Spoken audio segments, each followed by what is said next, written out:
Do you think that could you consider in the long run bringing the top tax slab to 25% just in line with your corporate tax rate, top corporate tax rate? Would that be the vision going forward? Well, eventually the tax rates must be absolutely low and the assessee friendly. Citizens cannot be burdened with taxation. But that is when I have widened my base sufficiently. It can't be that few people pay and they pay huge amounts and I have to run the system. It shouldn't be that. It should definitely be wider the base, lower the tax, and therefore achieve both the objectives of collect your tax from those who can pay it, but collect enough so that you are able to run your schemes. The new income tax regime, there is a feeling that it disincentivizes savings. How do you react to that? I gave you the logic. Yeah.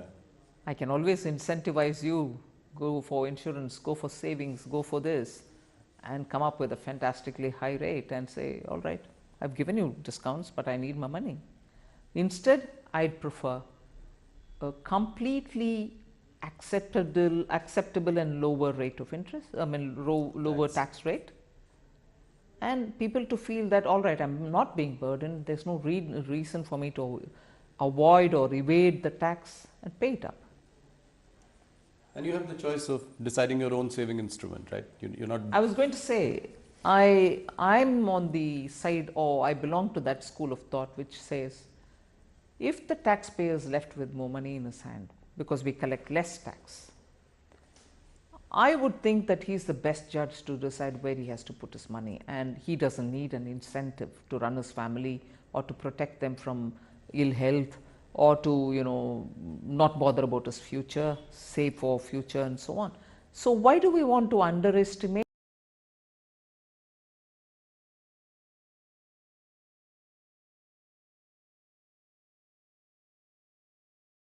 our citizens? If I give very high tax rate, then I also have to tempt them to say, all right, go about saving it because I'm giving you some incentive here. But I've left more money because I tax you less. You're the best judge to do what you want with your money. Some of the experts feel that it was a rather bold move for you to reduce the rich tax from 42.7% to 39% in what is an election year.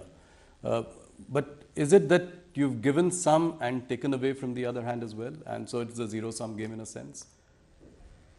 Where have I taken away? The real estate, earlier you could move money to real estate. Now the cap is 10 crore. Beyond 10 crore, there is no. There are a couple of. That's not taking away. It is like saying, beyond 10 crore of a house that you have, why do you want to also expect favors for a second or the third or the fourth? Correct. And there have been instances, I might say, without revealing any names or any kind of people who have bought house, sold house, made immense profits out of it, but who still enjoy these sort of 10 crore house, I should still get my benefits from the government. So the bold move in an election year. But I'm not give and take there. Okay. I've not given away something and taken away something. I'm only giving. Okay. I've not taken away anything. So that's as I said, a bold move in an election year, because people don't expect you to do it. No, but if you're referring to the surcharge, which I brought down and which therefore is going to give benefit to some of the